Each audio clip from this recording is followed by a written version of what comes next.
The last time we hosted you in July last year, none of us could have imagined that almost 18 months later, we would still be in the grip of the pandemic. More than 3.3 million people have lost their lives to COVID-19 this year, more deaths than from HIV, malaria, and tuberculosis combined in 2020. And still, COVID-19 continues to claim around 50,000 lives every week. There is now consistent evidence that Omicron is spreading significantly faster than the Delta variant. And it's more likely that people who have been vaccinated or have recovered from COVID-19 could be infected or reinfected. All of us are sick of this pandemic.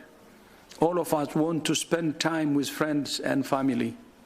All of us want to get back to normal.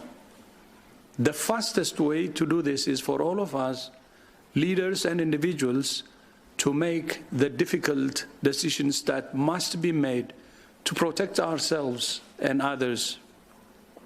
In some cases, that will mean cancelling or delaying events, just as we have had to cancel the reception we plan to have with you today. But an event cancelled is better than a life cancelled.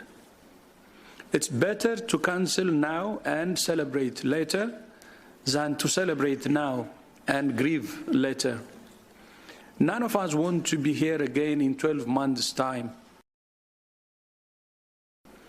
If we are to end the pandemic in the coming year, we must end inequity by ensuring 70% of the population of every country is vaccinated by the middle of next year.